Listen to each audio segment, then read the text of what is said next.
So ayan, ano ko, si kuya nilamas na po. Lagyan ng cheese ang tinatawag na pagkain dito sa Saudi. Ewan ko, bastos ang pangalan nito. Ewan ko ba kung bakit ganun ang pangalan nito.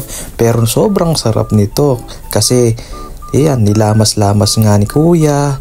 Ayan, Pinoy nga pala yung gumagawa niya pero malinis naman si kuyang gumawa. Kita ninyo, binubudburan pa ng maraming cheese. Napakasarap naman ito pag naluto. Kita nyo naman, itinadahan-dahan ni kuya yung paglagay dun sa pugon.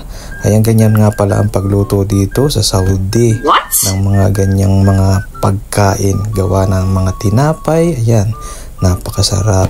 Ayan, wow! Dinadahan-dahan ni kuya sa paglagay doon sa kaduluduluhan para maluto ng maganda. Ayan, kita nyo naman, nilalaksan pa ang apoy. Ayan, may di pakatok-katok pa si kuya doon sa kanyang lamesa. Ayan, dinadahan-dahan niyang mabuti para maluto ang aming pinagawa sa kanya na ewan ko ba kung bakit ganyan ang pangalan yan. Napakabastos ng kanya ng pangalan na yan. Pero napakasarap. Ewan ko yung sa mga nandito sa Saudi, alam ang tawag dito niyan. At kayo na ang mag-comment yan sa baba kung anong pangalan nga nitong pagkain na to. Pero napakasarap niya. Ayan. Kita nyo naman, puting-puti, ang daming cheese. Wow. Masyadong dinamihan ni kuya ng cheese, Kita nyo naman, napakasarap.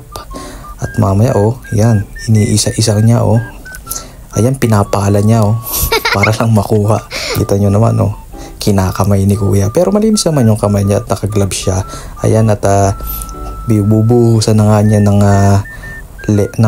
honey. Kita nyo naman, pinapaikutan niya, napakasarap ng pagkain na to. Ewan ko ba kung bakit ganun ang tawag niya dito. Mag-comment nga kayo kung anong tawag. Yung mga na dito sa Saudi, mag-comment kayo kung ano ang tawag dyan sa pagkain na yan. Napakasarap niyan, pero yun, kita nyo naman,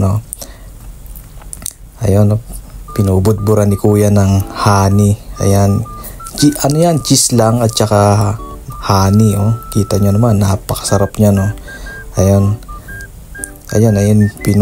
binubudburan totoo ni kuya ng ayun, pinipisil pa para lang tumaktak yung honey. Ngayon, talaga naman, inubos ni kuya yung kanyang honey, Ayan, yung kita niyo naman yung mga tinapay, napakasasarap niya, Andyan yan nga pala yan sa Tamimi.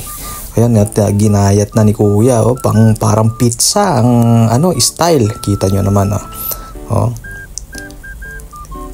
ayun, talagang mabuting gayati ni kuya, Kita niyo, napakasarap. Comment nyo kung anong tawag dyan.